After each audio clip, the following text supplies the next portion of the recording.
about our interviewee for today, Mr. Perdon. Mr. Perdon is a math teacher with more than 15 years of teaching experience in the Round Rock Independent School District. With a bachelor's degree in education from the University of Texas at Austin, Mr. Perdon is certified to teach math at the middle school and high school level and has been responsible for educating more than 2,000 students in his career. He is fully committed to creating a fun, safe, and engaging learning environment and has dedicated his career as a teacher to show students a real path to success as well as help them reach their full potential. Okay, my name is Terence Perdon, and I am a teacher for Pearson Ranch Middle School. And I've been teaching for 15 years. This is my 15th year of teaching. Before this, I did a lot of jobs, but basically I was more into finance and accounting. And I basically worked there for about 8 years and then decided that that was not the career for me. But I come into teaching because this was something that, truth be told, it was actually accidental. I didn't know that this was going to be my lifelong career. I realized that I had an aptitude for math, which was eventually what my career was at, is that it also became something of a passion to me, but not really the math part. It was more about affecting kids and their future and in their education. So that's how I came into education. My let's see, I graduated from University of Texas at Austin with a kinesiology degree. That's originally I wanted to be a physical therapist, but realized 4 years into it that more school was needed for me to be able to do that, and circumstances changed and decided that my minor in business would be the better path for me. Obviously, you didn't go to college for what you're doing now, but were any of those skills transferable? Absolutely. So, like I said, I originally went to University of Texas at Austin, but my original degree is from kinesiology. So, kinesiology is actually within the College of Education. So, a lot of the things that I learned that I needed to be an effective physical therapist was also applicable to being an effective teacher. For example, you had to take a class in speech. So originally, you guys know this, that I wasn't a very good performer or like presenter. So it was speech that was the one that helped me out. So a lot of the skills that I had to improve on was basically getting rid of the ums in my conversation. That's one thing. So that my ums turned into uhs. So if you notice, the things that we're trying to figure out to get rid of changed from ums to so to uhs, therefore, all of those words. Another thing that I needed to do was to record myself while presenting. That was probably one of the most painful things I've had to endure. And that was just one class. But that whole experience helped me become a better presenter.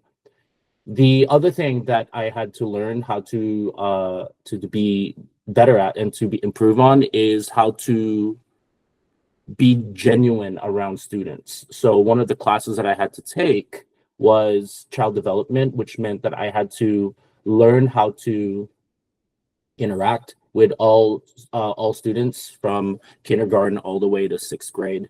And one of the things that I had to do was to go to a specific class and just sit there and observe for the first 2-3 weeks. And then the next 3 weeks, I was a teacher, but I wasn't really the teacher because there was also a core teacher there to help me out. So I was more of a substitute teacher or something like that.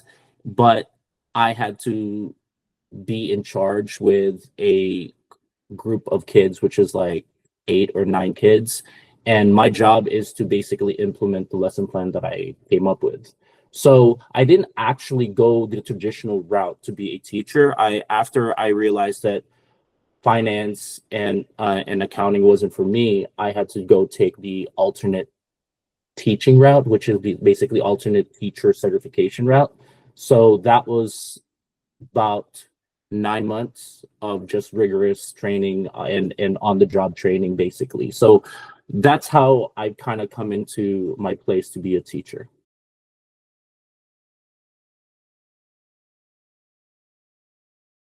So this is actually twofold.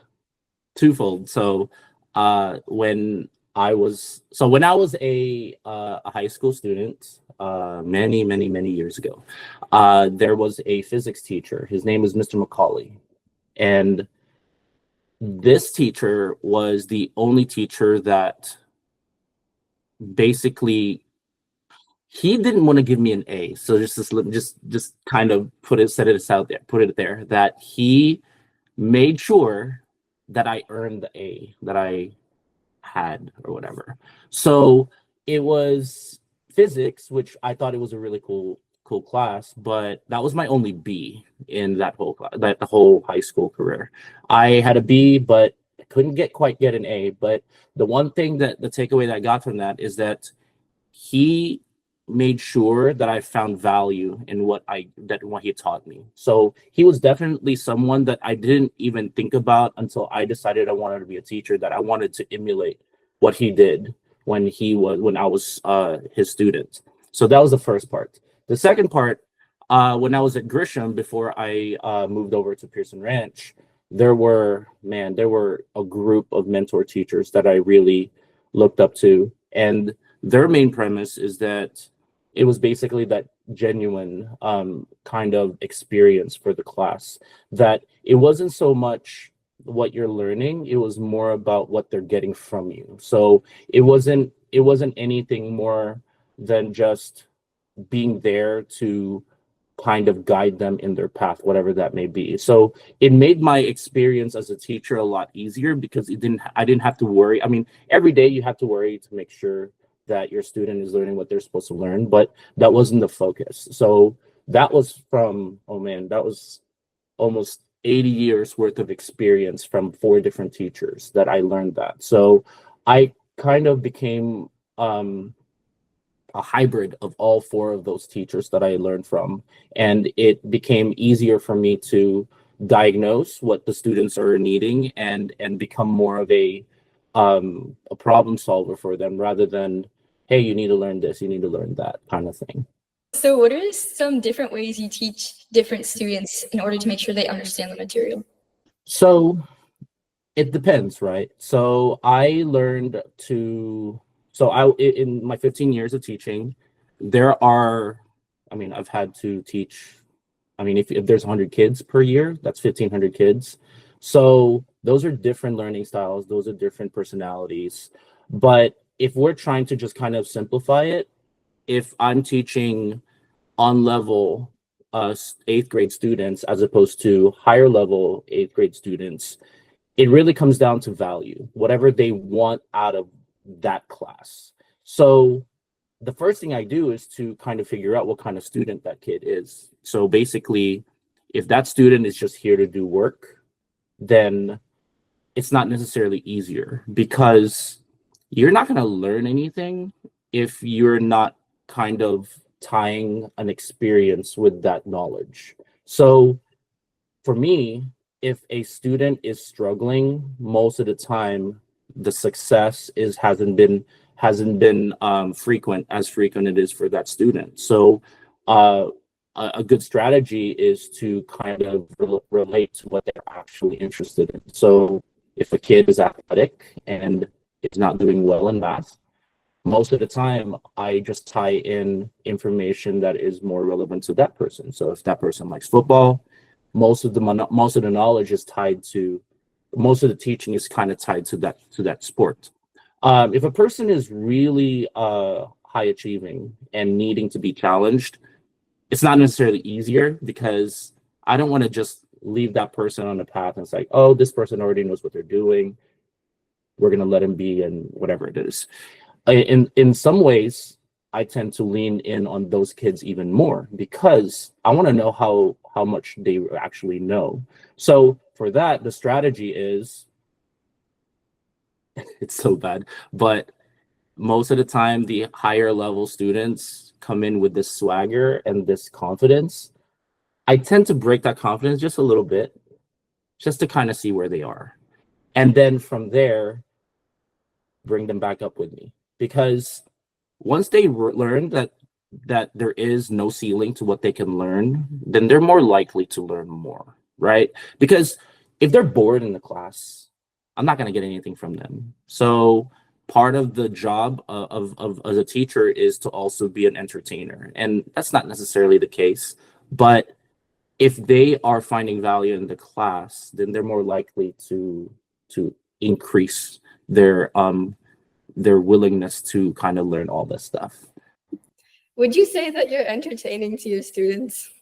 That's an interesting question. I think it's both ways. It's both ways. I'm not going to teach as well if I'm not engaged. So think of it that way, from that perspective. So, because it's a two-way street. I want to be entertained as much as you guys want to be entertained. So my interaction with you is just as important as as your interaction with me. So that's how learning goes. It's not a one-way street. I'm not just going to sit there and just talk, learn. Y'all, you guys learn. I'm learning from you guys too. So every year I have different sets of kids. So I'm learning every year, every day, because it's not the same kids that I'm teaching over and over again. So to answer your question and wrap around, yes, I think I'm entertaining you guys, but only because I want to invoke a response from you guys. Because I've told you guys before this that many times that I want to be like I'm kind of selfish in this way, that I want to be entertained also. So in order for you to get the best out of me, I have to kind of, I have to do some stuff and just try to be entertaining, as you call it. So yes, in a sense, yes, I am entertaining to you guys. So how does your day-to-day life look So on school days? So on some days, so if it's probably the better question there is, what does my week look like? But I'll go ahead and say the day-to-day part. So let's start with the week to week. Depending on whether unit we're starting, if we're in the middle, the beginning, the end of the part of the unit, it really comes into three phases. The first phase is the instruction part, the instruction piece. So in a specific day, in a typical day where you guys are learning something new, I usually start with a sort of introduction to the unit where it ties into something that you guys learn. So the great thing about math as a subject is that it's cumulative. So it's easy for me to pull something that you guys learned from 6th grade, 7th grade, and tie that into the next unit. So when I'm teaching you guys something brand new, I usually tie that into something that you already learned. So that's one phase of the week. So the second phase is the actual application of that. So the next part of that is when I'm giving you something brand new. For example, like we're doing triangles right now. You guys know the basic principle of what a triangle should look like. So I add on to that. So basically, we're applying what you now know about certain triangles and different triangles and theorems and postulates and all those different things, and then try to apply it to something that you might not know. So now I'm testing to see where your limits are as far as your knowledge and application is going to be. And then the third phase of that is the actual testing. So every week, you're expected to show what you know, as they say. So when you're trying to figure out to show what you know, it comes into different levels, if you want to call it that. So you are expected the minimum, like, so I'm testing you on what minimum that you should know, and then to earn the upper grade, as you call it. If you wanted to quantify that as a grade, you get a 70 if you know the minimum amount that you need to know for that unit, and then you earn your B and your A depending on how well you show what you know on the application of that unit.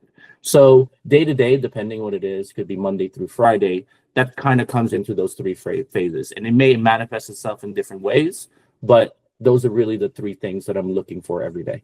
So what would you say your schedule as a teacher looks like throughout the day? So at my school, I teach 5 classes, and 3 of those classes is geometry. The other 2 are 8th grade math. So my first period is geometry, and then I take a break. So the schedule in terms of what I'm doing is really, it revolves around my first period, reflect on first period, which is geometry, go to 8th grade math, and then reflect on 8th grade math, and then take it again and teach that class again, and then finish it off with geometry. So as far as my day-to-day schedule looks like and what I'm doing, I mean, it really kind of goes around teaching, grading, reflecting, looking at data, and then applying what I need to do, changing what I need to do, or whatever changes that I need to do, do that the next day, and then wash, rinse, repeat. But a lot of my schedule really revolves around interacting with the students. So I'm constantly diagnosing where the students are and deciding whether they're ready for the next level, or they need intervention, or when I need to slow down, speed up, all those different things. So my schedule is actually pretty fluid. It's not, and that's what I love about this career, is that every day there's something brand new, and every year I have brand new students. So my schedule is actually is dependent upon the students that I have, what kind of classes I teach, and how many classes I teach.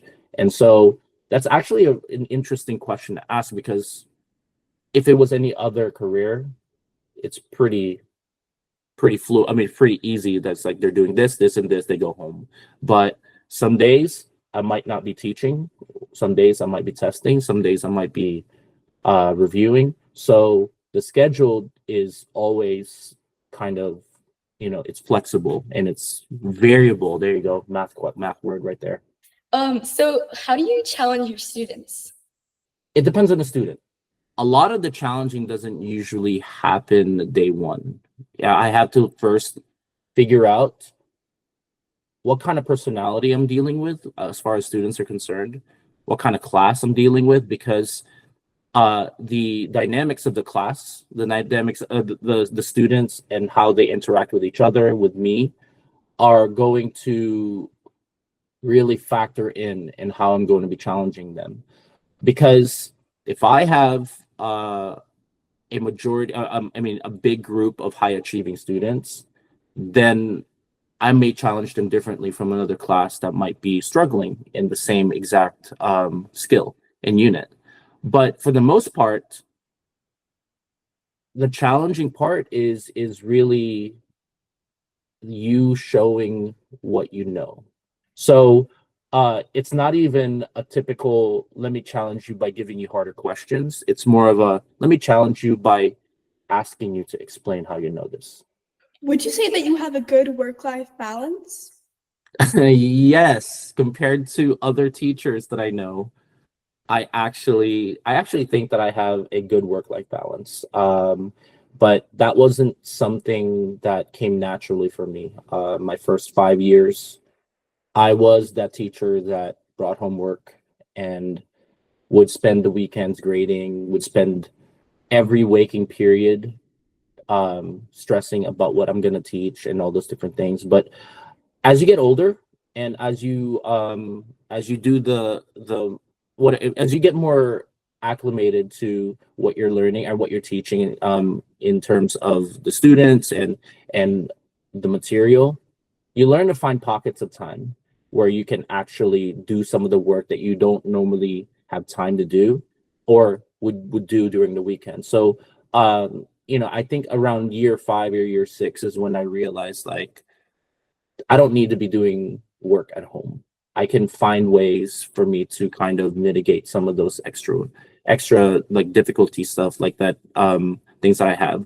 And I learned how to coaching was a really good thing that I decided to do, that helped me kind of balance out what I have in a classroom, because I found joy in also coaching as well as teaching. So anytime I have a difficult day in the classroom, usually coaching kind of helps me do all of those things. And my family also helps me kind of remind myself that, you know, you're not 100% always a teacher. I mean, you can turn it off sometimes.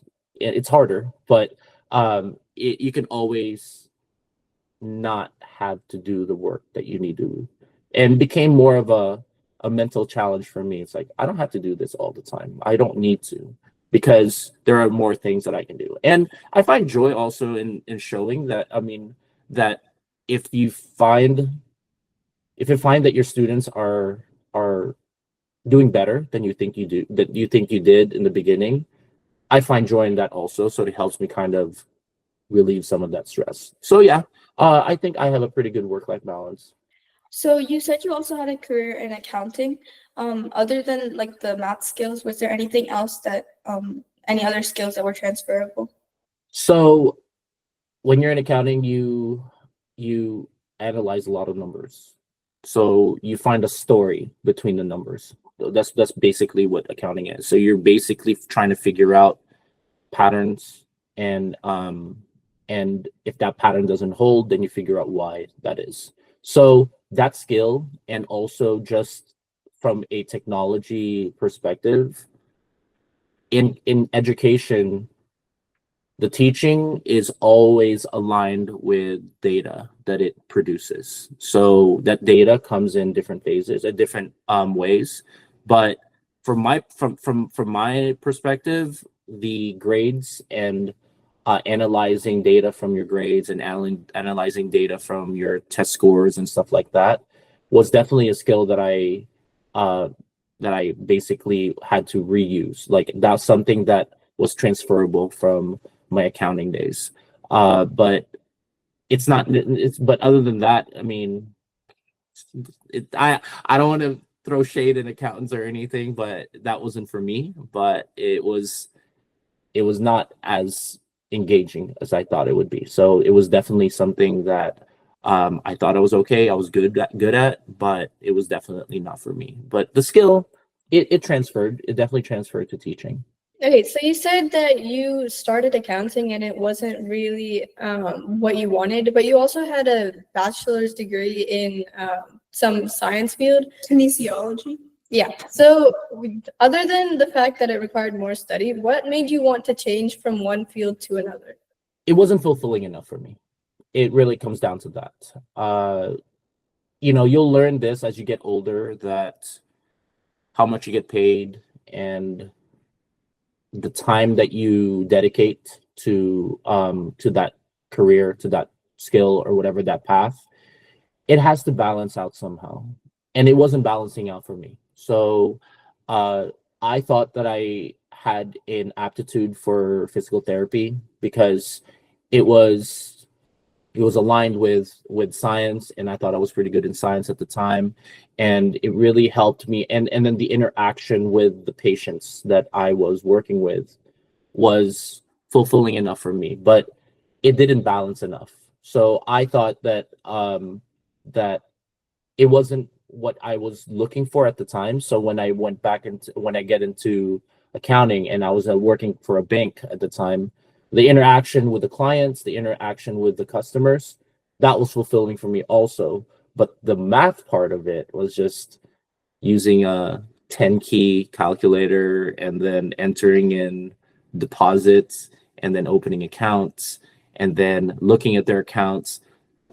That didn't balance for me. So it was really between the math that I was learning and the math that I was interacting with, and the social piece of that. So it was always unbalanced when it comes to physical therapy, and then when it came to accounting.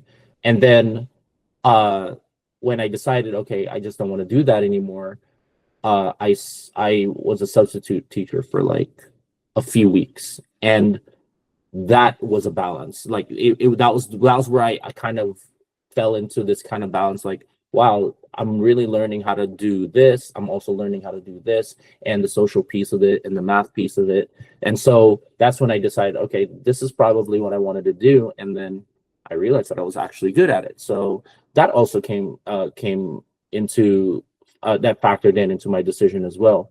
You guys know that you're more likely to do something if you're good at it, if you're successful at it, and you will continue doing that because you're getting the fulfillment of it, of being successful. So ultimately, that's kind of what factored into my decision.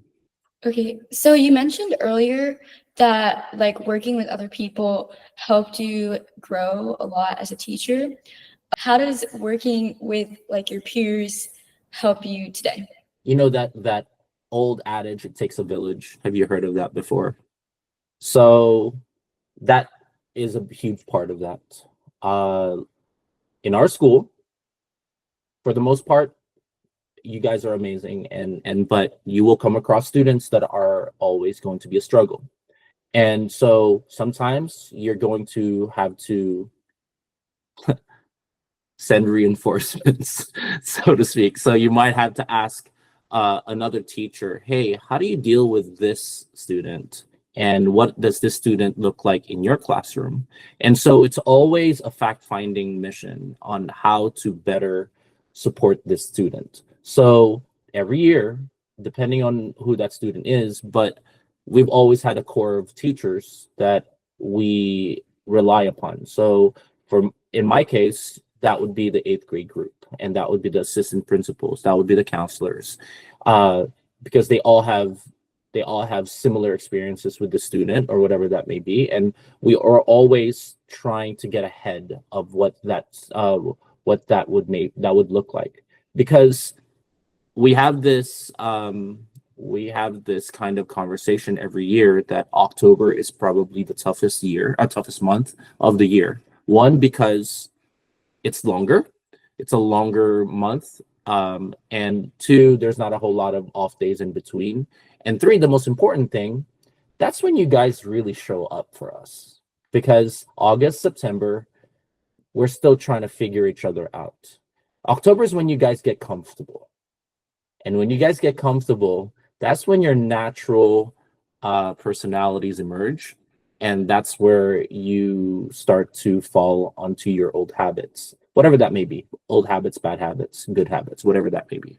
And so this is when working with other teachers that are as knowledgeable or more knowledgeable than you, have more experience than you, that's where we all kind of pull together and try to work towards surviving October and November so that we can get to break.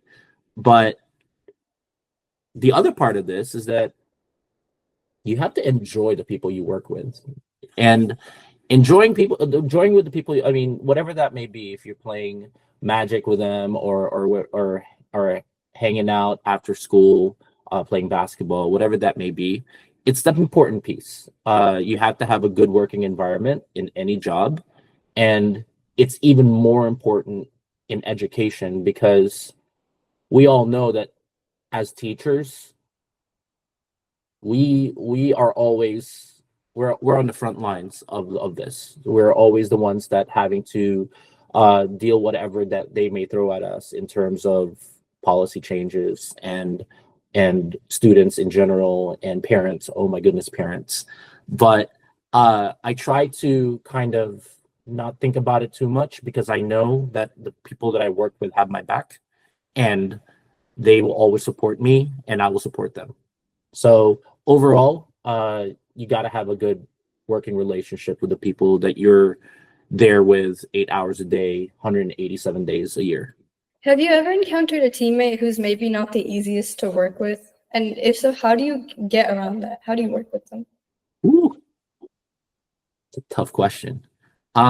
Yes, absolutely. 15 years of teaching, you are going to come across a teacher that do not share the same principles as you, who do not share maybe best practices of teaching with you.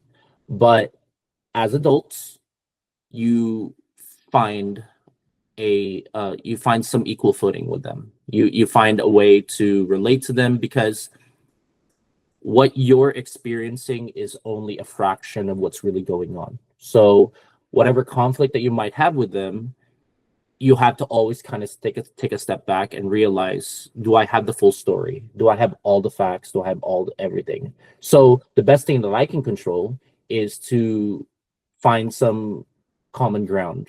And that common ground usually comes with you guys. We are in this profession to help nurture you guys and your futures and your education. So whatever that situation might be, if I don't like that person, if I don't like how they work, how they carry themselves, whatever that may be, I know that we both have something in common, and that is to make sure that you guys do well in the future years, 5-6 years from now. So usually that's what happens. And in the it doesn't happen all that often, but it sometimes does. In the event that we can't find that common ground, we usually find a mediator, and that usually comes in the form of the assistant principal or the principal, and then we work things out. As adults, there's not going to be a shouting match. There's not going to be any of those things, but we also know that at the end of the day, it needs to be resolved. So whatever that resolution might be, it ends civilly. I haven't had to fight with a teacher before, and that's not really my personality anyways. If I find that there's something that I have an issue with, it usually becomes a conversation, a face-to-face conversation, and we agree to disagree, and that's what it comes down to. Then it's what it comes down to. It's a big school. I don't necessarily have to be now. If it's someone that I have to work with every day, that's a different conversation altogether. But it usually means that we don't have to actually like each other. We don't have to be friends. But the important thing is that, are we doing good are we doing what we're supposed to do for the children, for the students? And that's usually the common ground, and it usually stops after that. So, do you feel like your career has evolved over the 15 years? And like, has there ever been like outside factors like AI and new technology that has changed the way you teach? And where do you see it in the next 10 years? Ooh, okay.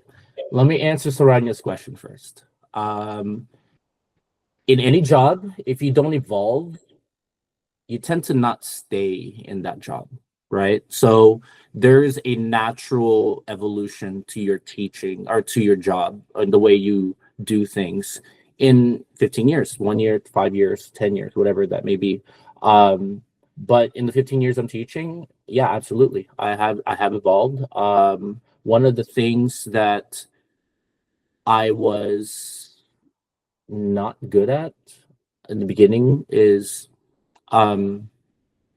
it's funny, it's a story, but it's basically, in the first 2 years I got in trouble for being a friend to the students rather than being friendly. And so what I mean by that, I didn't get in trouble like school wise, but it made it difficult for me to manage the students if they feel that I'm friends with them, even though I haven't declared that I'm friends with them. Does that make sense?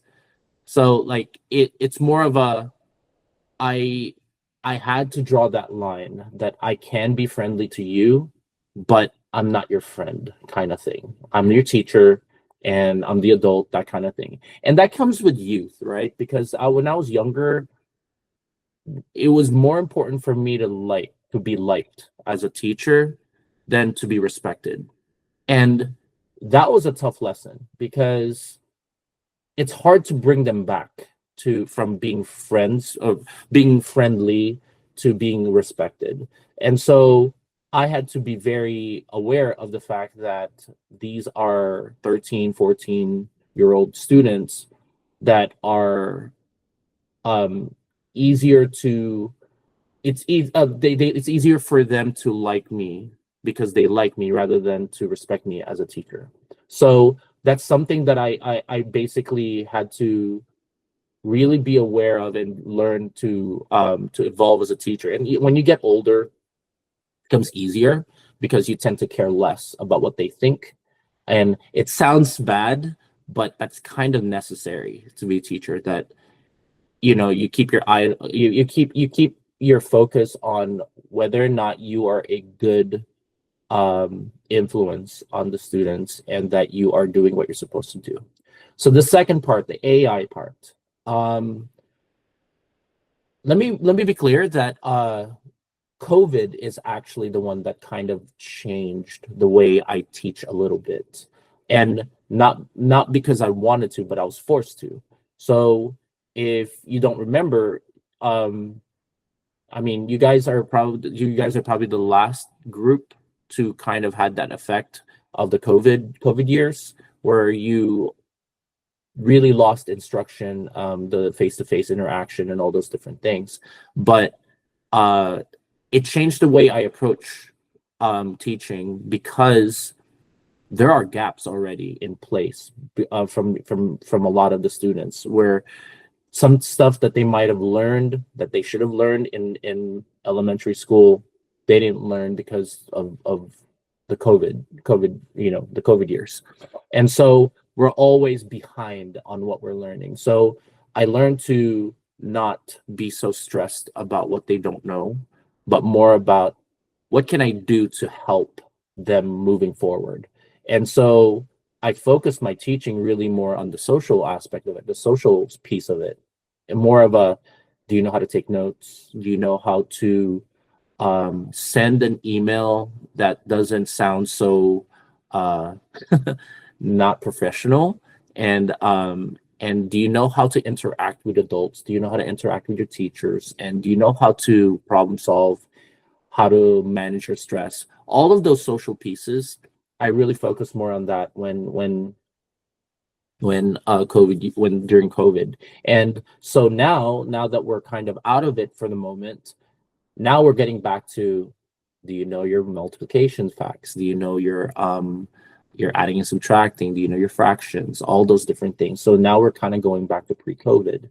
And then AI comes around, and you go, how do we navigate this? How do we navigate learning when the learning is being done for you, and not really the learning, the fact finding is being done for you? So to put it into perspective, the AI is kind of doing a lot of the legwork for you guys when it comes to research, when it comes to trying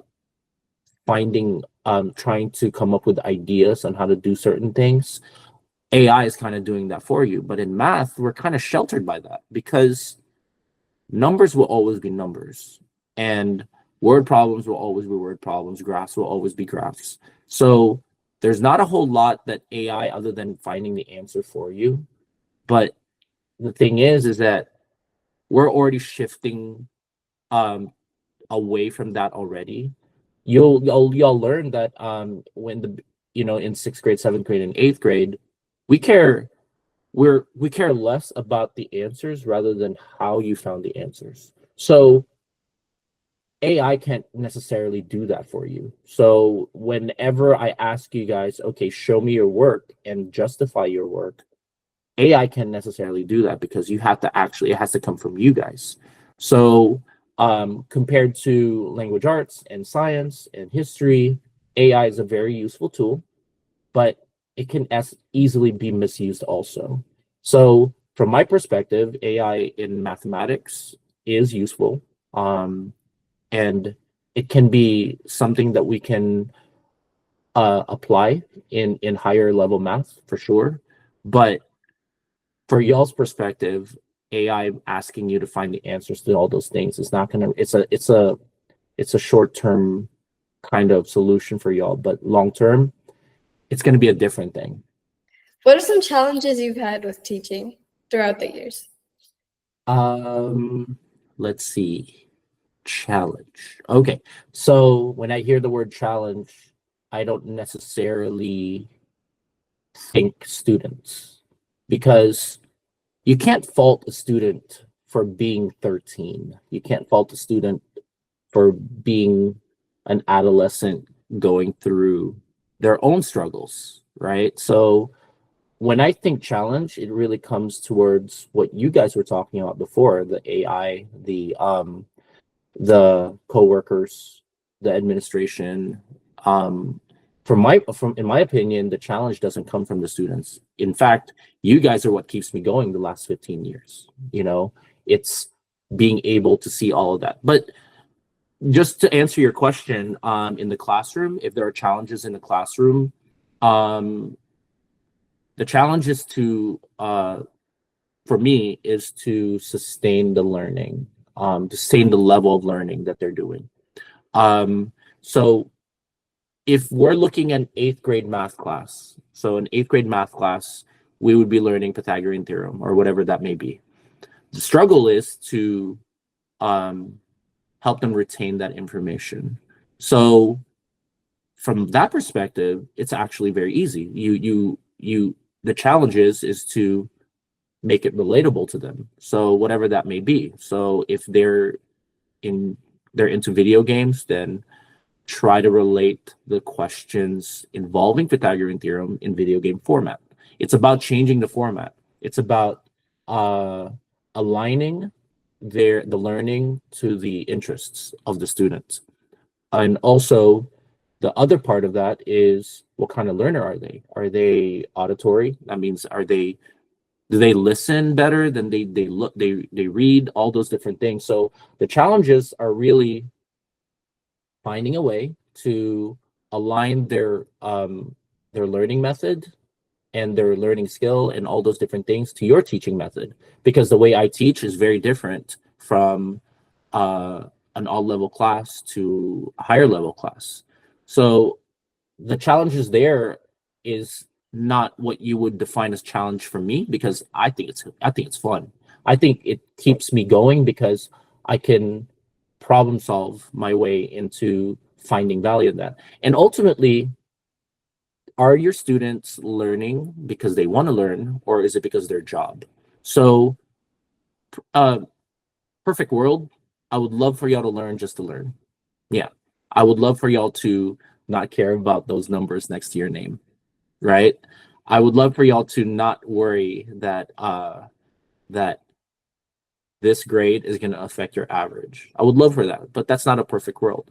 I would love for y'all to just enjoy learning and enjoy being in my classroom, not because I'm entertaining or anything like that. It's because you actually like the class.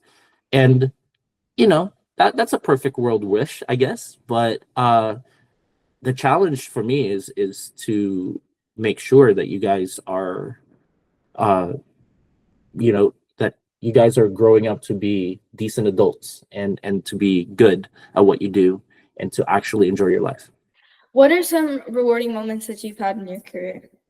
Other than this moment, I mean, this is kind of cool. I mean, like, how often am I getting interviewed for a job that I wake up every day and I really like my job, and that's in itself a reward, because they can't, I mean, 80% of the nation can't say the same, they don't wake up going, not in a bubbly, I can't wait to go to class today and learn and teach all this stuff. It's more of a, I'm perfectly happy where I am. So other than that, let's see, some rewarding things. This is gonna sound so kind of boring and kind of, but kids coming back senior year during the senior walk and remembering certain things in the classroom that I might not have remembered, and telling them, Mr. Perdon, did you remember when you told me that I can't be a good lawyer or something like that, and something like that. And I don't even remember this conversation, but this student did, and ultimately it drove them to want to be in law school, that kind of thing. So to me, that is just a kind of a small piece of the tapestry that has been kind of my 15 years, is that I'm adding that on. That kind of fills my bucket. So in terms of accolades, you guys know I'm not really interested in any of those things. I rarely ever want to be recognized for anything. I just want to kind of do my job, because the joy that I'm getting from teaching is from the fruits of the years that I've and then all these kids coming back, and to me that's one of the most rewarding things, is them coming back and telling me that because of you I kind of want to do this. I'm really good at math now. I can't believe that you were so mean to me, but I deserve it. Those kinds of things. uh I take that to heart, because that means I affected their lives, and now they're on a path that they're meant to go to, and I had a hand in it, and I did a little bit. I mean, not a lot, but I did a little bit to kind of help them move along. But there is one kid that I remember that came back. Actually, no.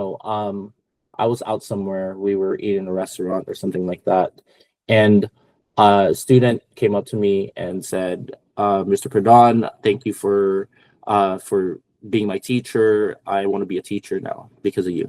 So like that kind of thing. I do remember those moments, and if you add all those up, I mean, that's really all I want. I mean, that's rewarding enough for me. And to convince a student that does not like math to at least find value in what I'm teaching, that's definitely a rewarding moment for me. Because let's be honest here, if you're not really good at math, you're not going to really like it. I mean, math is probably one of the most difficult classes that you'll take, and it's probably the least liked math. It's not going to be everybody's favorite class. So when somebody says this is my favorite class, I kind of look at them with a little bit of, really, you really like math? Like, what is it that you like math? And so uh that to me is rewarding enough to know that I steer them in that direction, that they really like math and they want to do it for a living. Do you think teaching math is a career to consider? You have to have a lot of patience. I mean, wealth of patience. You have to be I mean, it's not for everybody. It really isn't. And you've heard a lot of adults say that teaching is not for me, and it's not a surprise that if you don't survive the first 5 years, chances are you're not going to be a teacher for very long. And that statistic has been kind of a telling thing, because it's not easy to be a teacher, but it is extremely rewarding. And we're not going to talk about how much we get paid, because that's not the issue here. uh because it really depends on what your drive is, what is your motivation, what do you want to do in your life, and all those different things. And it took me 10 years to figure out that that's what I want to do. So you're not going to hear 5, 6 year olds, I want to be a teacher one day. You don't hear that often enough, right? But it's been known to happen. So to kind of answer that question, in my opinion, I think it takes a special personality and special skill to be a teacher. And it is a very difficult job, but it is probably one of the most rewarding things that you can do. So to answer that, yeah, I definitely think that it is definitely a career that you should try, at least try, because if you find joy in knowing that one day this person doesn't know how to do something and then the next day they are very good at it, then that definitely teaching is good for you. And if you like to interact with personalities that may not necessarily be your own, and be able to find some way to learn from them and they learn from you, then yeah, definitely be a teacher. um but if you want to earn a lot of money, teaching is probably not for you. It's not a it is not a monetary driven um career for sure. So that's all the questions we have. Thank you so much. We definitely learned a lot from this interview. Here are some takeaways from today's video. Some teachers can be perceived as mean and hateful, when in reality, they're only trying to bring out the best in you. One of the most rewarding moments in a teacher's career is seeing a student's eyes light up once they understand the material. Watching students grow is another one. While being a teacher is qualitatively wonderful, it might not be as satisfying financially. You have to really love your job to be able to stay in it for years, if not decades. Taking a speech course is beneficial to all, but especially for teachers. Practicing speaking helps remove or reduce ums and clarify your meaning. While students do learn from teachers, teachers learn just as much from their students. Being a teacher isn't only about the content you're teaching, but the presentation as well. Teachers put on a performance just as much as actors do. Hey guys, hope you learned something new from this video. Please make sure to like, subscribe, and share with all your friends. Bye!